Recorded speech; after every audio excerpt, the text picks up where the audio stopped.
दैनिक वेतन भोगी कर्मचारियों को राहत, मणिमहेश यात्रा में शामिल हो सकते हैं राहुल गांधी। हिमाचल पुलिस का वॉच एंड पेट्रोल मॉडल और 12वीं के छात्र ने किया सुसाइड। नमस्कार, मैं रीत वशिष्ठ और आप देख रहे हैं अनंत ज्ञान। तो चलिए नजर डालते हैं आज दिन भर की बड़ी अपडेट्स पर। हिमाचल प्रदेश के मुख्यमंत्री सुखविंदर सिंह सुक्खू ने 2022 पुलिस भर्ती पेपर लीक मामले में सख्त कार्रवाई का भरोसा दिया है। उन्होंने कहा है कि इस मामले में शामिल किसी भी व्यक्ति को बख्शा नहीं जाएगा और ये मामला तब फिर चर्चा में आया था जब सीबीआई की अप्रैल 2024 की रिपोर्ट सामने आई, जिसमें 4 पुलिस अधिकारियों के खिलाफ गंभीर लापरवाही और प्रक्रिया उल्लंघन के आरोप लगाते हुए कड़ी विभागीय कार्रवाई की सिफारिश की गई थी। जांच में यह भी खुलासा हुआ था कि गाजियाबाद की एक प्राइवेट प्रेस से पेपर लीक हुआ है और भर्ती प्रक्रिया में कई सुरक्षा खामियां थी, जैसे बिना टेंडर के प्रिंटिंग, सुरक्षा व्यवस्था की कमी और व्हाट्सएप के जरिए पेपर शेयर करना। वहीं भाजपा ने सरकार पर कार्रवाई में देरी का भी आरोप लगाया है, जिस पर सीएम सुक्खू ने जवाब मांगते हुए कहा है कि सरकार भ्रष्टाचार के खिलाफ पूरी तरह से प्रतिबद्ध है और दोषियों पर जल्द कार्रवाई होगी। हिमाचल प्रदेश हाई कोर्ट ने राज्य सरकार की उस अपील को खारिज कर दिया है जिसमें तृतीय श्रेणी कर्मचारियों को पेंशन लाभ देने के एकल पीठ के आदेश को चुनौती दी गई थी। कोर्ट ने यह साफ किया है कि अब दैनिक वेतन भोगी सेवा का लाभ केवल चतुर्थ श्रेणी तक सीमित नहीं है, बल्कि क्लास 3 कर्मचारियों को भी इसका लाभ मिल सकता है।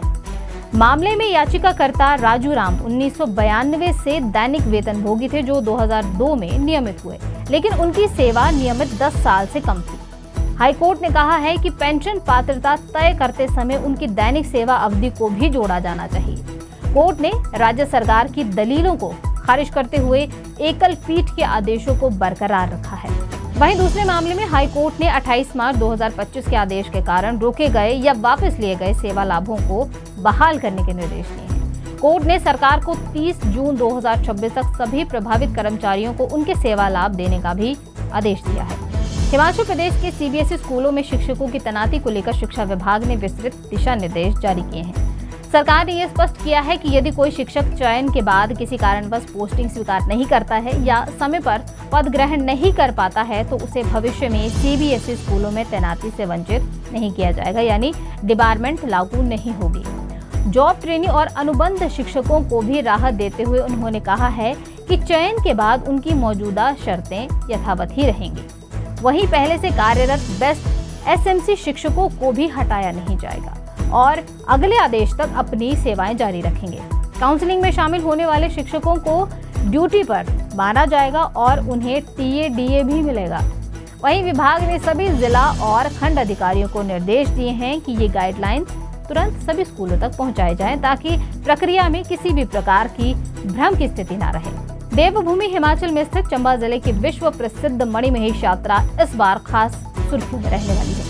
कारण लोकसभा में नेता प्रतिपक्ष राहुल गांधी के 2026 में होने वाली पवित्र मणिमहेश यात्रा में शामिल होने की संभावित चर्चा। यदि ऐसा होता है तो ये पहली बार होगा जब देश का कोई शीर्ष राजनीतिक नेता इस कठिन और आस्था से जुड़ी यात्रा में भाग लेगा। जिला कांग्रेस अध्यक्ष सुरजीत सिंह भरमौरी के अनुसार उन्होंने स्वयं राहुल गांधी से मुलाकात कर उन्हें इस पवित्र यात्रा में शामिल होने का निमंत्रण दिया, जिसे उन्होंने सकारात्मक रूप से स्वीकार भी किया है। यदि वे इस यात्रा में शामिल होते हैं तो ये चंबा के लिए ऐतिहासिक क्षण होगा और गौरतलब रहे कि राहुल गांधी देश के विभिन्न हिस्सों में धार्मिक और आध्यात्मिक स्थलों की यात्राओं में शामिल होते रहते हैं। ऐसे में हिमाचल की इस पवित्र यात्रा में उनकी संभावित भागीदारी को भी उसी कड़ी के रूप में देखा जा रहा है। विधायक सुधीर शर्मा ने प्रदेश की कांग्रेस सरकार की 10 गारंटियों को लेकर हमला बोलते हुए कहा है कि चुनाव के समय जनता से किए गए वादे आज भी अधूरे हैं। उन्होंने आरोप लगाया है कि ना तो युवाओं को रोजगार मिला है, ना ही महिलाओं के आर्थिक सशक्तिकरण से जुड़े वादे पूरे हुए हैं। सुधीर शर्मा ने कहा कि किसानों, कर्मचारियों और आम जनता से जुड़े कई वादे लंबित हैं। प्रदेश में महंगाई हो, बेरोजगारी और विकास कार्यों की धीमी गति से जनता आज भी परेशान है। उन्होंने कहा है कि सरकार की नीतियों से प्रदेश की आर्थिक स्थिति पर भी बड़ा दबाव बढ़ गया है। वहीं उन्होंने प्रदेश सरकार पर निशाना साधते हुए ये कहा है कि जनता जल्द ही बदलाव का रास्ता चुनेगी। साथ ही धर्मशाला नगर निगम में कथित अव्यवस्था और भ्रष्टाचार को लेकर भी उन्होंने सवाल उठाए हैं और कहा है कि आने वाले समय में प्रदेश और धर्मशाला में विकास व सुशासन की नई शुरुआत होगी। हिमाचल प्रदेश पुलिस की वॉच एंड पेट्रोल पहल को अब राज्य के प्रमुख पर्यटन स्थलों तक विस्तार दिया जा रहा है। मुख्यमंत्री के मार्गदर्शन में शुरू की गई ये व्यवस्था पहले शिमला के मॉल रोड पर लागू की गई थी, जिसे पर्यटकों और स्थानीय लोगों से सकारात्मक प्रतिक्रिया मिली है। पुलिस मुख्यालय के प्रवक्ता ने ये बताया है कि इस मॉडल के तहत पुलिस जवान प्रमुख स्थानों पर औपचारिक वर्दी में तैनात रहते हैं। उनकी जिम्मेदारी केवल कानून व्यवस्था बनाए रखना ही नहीं है, बल्कि पर्यटकों की मदद करना, उन्हें मार्गदर्शन देना और तुरंत सहायता उपलब्ध करवाना भी है।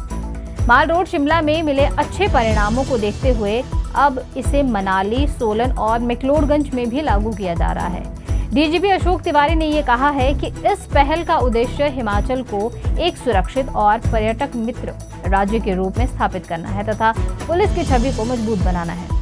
राजधानी शिमला के अन्ना रेल स्थित ठाकुर बाग में 12वीं कक्षा में फेल होने के बाद एक स्टूडेंट ने आत्महत्या कर ली है। मृतक की पहचान निखिलेश के रूप में हुई है, जो परीक्षा परिणाम में असफल रहने के कारण मानसिक तनाव में था। बता दें कि 4 मई को हिमाचल स्कूल शिक्षा बोर्ड ने 12वीं का रिजल्ट घोषित किया था और शाम को निखिलेश ने सुसाइड कर दिया। प्रारंभिक जांच में परिजनों ने भी परीक्षा परिणाम को लेकर तनाव का कारण ही बताया है। वहीं पुलिस ने घटनास्थल का निरीक्षण कर साक्ष्य जुटाए हैं और शव को पोस्टमार्टम के लिए आईजीएमसी शिमला में भेज दिया गया है। उसके बाद परिजनों को सौंप दिया गया। वहीं आगे की कार्रवाई भी जारी की है। मंडी जिला की बलघाटी में सोमवार रात एक दर्दनाक सड़क हादसा पेश आया है और नेर चौक से सुंदरनगर की ओर जा रही एक कार सड़क किनारे खड़े हाइड्रा से जा टकराई, जिसमें 3 युवकों की मौके पर ही मौत हो गई है, जबकि 2 गंभीर रूप से घायल हो गए हैं।